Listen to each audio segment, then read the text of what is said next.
സ്നേഹമുള്ളവരെ, 50 നോമ്പിലേക്ക് നാം പ്രവേശിച്ചിരിക്കുകയാണ്. ഈ നോമ്പ് കാലത്തിൽ ഒരു യഥാർത്ഥ ക്രൈസ്തവ ഭക്തൻ അനുഷ്ഠിക്കേണ്ട 3 വിധ അനുഷ്ഠാനങ്ങളെ പറ്റിയാണ് ദിവ്യനാഥൻ ഇന്നത്തെ സുവിശേഷത്തിൽ, മത്തായിയുടെ സുവിശേഷം 6-ാം അധ്യായം 1 മുതൽ 8 വരെയും 16 മുതൽ 18 വരെയുള്ള തിരുവചനങ്ങളിലൂടെ പറയുക. 3 കാര്യങ്ങളാണ് നാഥൻ ഊന്നി പറയുക. ദാനധർമ്മം നടത്തുന്നതിനെ പറ്റിയും, പ്രാർത്ഥിക്കേണ്ടത് എങ്ങനെയാണെന്നും, ഉപവാസം അനുഷ്ഠിക്കേണ്ടതും എങ്ങനെയാണെന്നാണ് ഇന്നത്തെ സുവിശേഷത്തിൽ ഓർമ്മപ്പെടുത്തുക. യഹൂദർക്ക് 613 നിയമങ്ങളുണ്ടായിരുന്നു.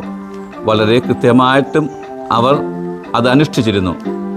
എന്നാൽ അവരുടെ ഈ അനുഷ്ഠാനത്തിൽ വന്നിരുന്ന കുറവുകളെ ദിവ്യനാഥൻ ചൂണ്ടിക്കാണിച്ചുകൊണ്ടാണ് നാഥൻ നമ്മോട് എങ്ങനെയാണ് പ്രാർത്ഥിക്കേണ്ടതെന്നും, എങ്ങനെയാണ് ദാനധർമ്മം നൽകേണ്ടതെന്നും, എങ്ങനെയാണ് ഉപവസിക്കേണ്ടതെന്നും പറയുക. നീ ദാനധർമ്മം നടത്തുമ്പോൾ മറ്റുള്ളവരെ കാണിക്കാൻ വേണ്ടി കൊട്ടിഘോഷിക്കരുതെന്ന്. ഇന്ന് സോഷ്യൽ മീഡിയയുടെ അതിപ്രസരത്തിൻ്റെ കാലമാണ് കാണുക. ചെയ്യുന്നതും തൊടുന്നതും പ്രവർത്തിക്കുന്നതും എന്ത് കാര്യങ്ങൾ ചെയ്താലും അത് മുഴുവനും ലോകം മുഴുവന് അറിയിക്കുന്ന ഒരു അവസ്ഥയാണ്. നാഥൻ ഓർമ്മപ്പെടുത്തുക, നീ ദാനധർമ്മം കൊടുക്കുമ്പോൾ നിന്റെ മുമ്പിൽ കാഹളം മുഴക്കരുത് എന്ന്, എല്ലാവരെയും കാണിക്കാൻ വേണ്ടി. നാഥൻ നമ്മെ ഓർമ്മപ്പെടുത്തുക, അത് രഹസ്യമായി ചെയ്യണമെന്നാണ്.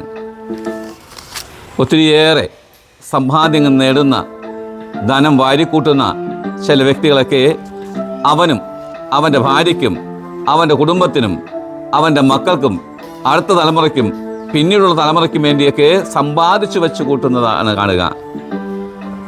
ദൈവം തന്നിരിക്കുന്ന ദാനമാണ്. അത് മറ്റുള്ളവർക്ക് പങ്കുവെച്ച് കൊടുക്കാൻ വേണ്ടിയാണ് നിന്നെ ഏൽപ്പിച്ചിരിക്കുന്നത്. നിനക്ക് ലഭിച്ചിരിക്കുന്ന നിന്റെ ഇഷ്ടം പോലെ ചെയ്തു കൂട്ടാനുള്ളതല്ല, അത് മറ്റുള്ളവരുമായി പങ്കുവയ്ക്കുവാനുള്ളതാണ്. ദരിദ്രനായി ജനിച്ച് ഈ ഭൂമിയിലേക്ക് അവതരിച്ച യേശുതമ്പുരാൻ ദാരിദ്ര്യത്തിന് മഹത്തായ മാതൃക കാണിച്ചു വരുമ്പോൾ നമ്മളെയൊക്കെ മറ്റുള്ളവരെയും പരിഗണിക്കണം എന്നാണ്. ധനവാന്റെയും ലാസന്റെ ഉപമ നമുക്കറിയാം. ധനവാൻ ദൈവരാജ്യത്തിലേക്ക് സ്വീകരിക്കപ്പെട്ടില്ല, നരകത്തിലേക്കാണ് തള്ളപ്പെടുക. കാരണം അവൻ്റെ മുമ്പിൽ അല്പം ആഹാരത്തിന് വേണ്ടി കടിപിടി കൂടുന്ന, പട്ടികളുമായി നായ്ക്കളുമായി കടിപിടി കൂടുന്ന ലാസറിനെ നാം കാണുന്നുണ്ട്. ആ ലാസറിനെ പരിഗണിക്കാതെ പോയതാണ് ധനവാൻ ചെയ്ത തെറ്റ്. അതുകൊണ്ടാണ് അദ്ദേഹത്തിന് നിത്യനരകാഗ്നിയിലേക്ക് വലിച്ചെറിയപ്പെടേണ്ട ഒരവസ്ഥ വന്നത്. നമ്മൾക്ക് വിധവയുടെ ചെമ്പുകാശിൻ്റെ വില അറിയാം. ഉപജീവനത്തിൽ വക മുഴുവനും അവൾ കൊടുത്തതിൻ്റെ പേരിലാണ് ദിവ്യനാഥൻ അവളെ പ്രശംസിക്കുക.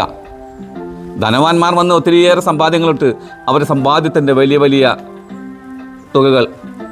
എന്നാൽ അവൾ കൊടുത്തത് തൻ്റെ ഉപജീവനത്തിൽ വക മുഴുവനുമാണ്. അതുകൊണ്ടാണ് ആ ചെമ്പ് തൊട്ടുകൾ വിലമതിക്കപ്പെടുക.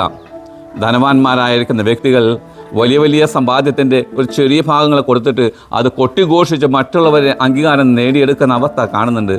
അങ്ങനെ ആയിരിക്കരുത്. മറ്റുള്ളവരെ കാണിക്കാൻ വേണ്ടിയല്ല, മറിച്ച് മറ്റുള്ളവർക്ക് ഉപകാരപ്പെടുന്ന രീതിയിൽ നമ്മുടെ ധനം വിനിയോഗിക്കാനായി ശ്രമിക്കുമ്പോഴാണ്, ഭിക്ഷ കൊടുക്കുമ്പോഴൊക്കെയാണ് അത് സ്വീകരിക്കപ്പെടുക. രണ്ടാമതായി, എങ്ങനെയാണ് പ്രാർത്ഥിക്കുന്നതെന്ന് ദിവ്യനാഥൻ നമ്മെ ഓർമ്മപ്പെടുത്തുകയാണ്. മറ്റുള്ളവരെ കാണിക്കാൻ വേണ്ടിയല്ല, നീ പ്രാർത്ഥിക്കുമ്പോൾ നിന്റെ മുറിയിൽ കടന്ന് കതകടച്ച് രഹസ്യമായി നിന്റെ പിതാവിനോട് പ്രാർത്ഥിക്കുക. രഹസ്യങ്ങൾ അറിയുന്ന പിതാവ് നിനക്ക് പ്രതിഫലം നൽകുമെന്നാണ്.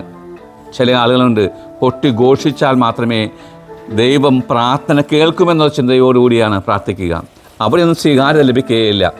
മറിച്ച് രഹസ്യത്തിൽ പിതാവുമായിട്ട് സംഭാഷിക്കുക. നിന്റെ മനസ്സ് ദൈവത്തിലേക്ക് ഉയർത്തുക. ദൈവം പറയുന്നത് കേൾക്കുക രഹസ്യമായിട്ട്. അവിടെയാണ് പ്രാർത്ഥന ദൈവം ഉൾക്കൊള്ളുക. അവിടെയാണ് പ്രതിഫലം ലഭിക്കുക. അതുകൊണ്ട് മറ്റുള്ളവരെ കാണിക്കാൻ വേണ്ടിയല്ല, രഹസ്യത്തിൽ പ്രാർത്ഥിക്കുമ്പോൾ അതിന് പ്രതിഫലം ലഭിക്കും എന്ന് ദിവ്യനാഥൻ നമ്മോട് വ്യക്തമായി പറയുകയാണ്. മൂന്നാമതായി, നീ എങ്ങനെയാണ് ഉപവസിക്കേണ്ടതെന്നാണ് പറയുക. യഹൂദരുടെ നിയമപ്രകാരം 613 നിയമങ്ങൾ അവർ കൃത്യമായിട്ട് പാലിക്കുന്നവർ തന്നെയാണ്. അവർ ഉപവസിക്കുമ്പോൾ തല മൂടുകയും ചാരം പൂശുകയും മറ്റുള്ളവരെ കാണിക്കുകയും ചെയ്യും. അതുവഴി അവരുടെ ഉപവാസം ദൈവം സ്വീകരിക്കുമെന്നാണ് ചിന്തിക്കുക. ഉപവസിക്കുക എന്ന് പറഞ്ഞാൽ കൂടെ വസിക്കുക. ആരുടെ കൂടെ? ദൈവത്തിൻ്റെ കൂടെ വസിക്കുക.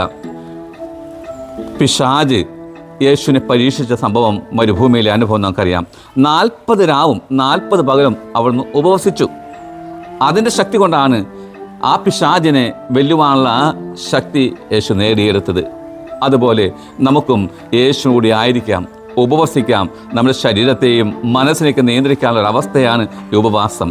ഈ നോമ്പുകാലം നമുക്ക് പ്രാർത്ഥനയുടെ, പ്രാശ്ചിത്തത്തിൻ്റെ, ഉപവാസത്തിൻ്റെ, ദാനധർമ്മത്തിൻ്റെ അരുവി ജീവിച്ചുകൊണ്ട് നമ്മിലുള്ള തിന്മയുടെ, അന്ധകാരത്തിൻ്റെ, സാത്താൻ്റെ ശക്തികളെ വെറുത്തുപേക്ഷിക്കുവാനും മറ്റൊരു ക്രിസ്തുവായി മറ്റുള്ളവരുടെ കണ്ണീരൊപ്പുന്ന കാരുണ്യത്തിൻ്റെ ഒരു മനുഷ്യനായി തീരുവാൻ വേണ്ട അനുഗ്രഹത്തിന് വേണ്ടി നമുക്ക് പ്രാർത്ഥിക്കാം. യേശു തമ്പുരാൻ ഈ നോമ്പുകാലത്ത് നമ്മെ പ്രത്യേകമായിട്ട് ആശീർവദിക്കട്ടെ, അനുഗ്രഹിക്കട്ടെ.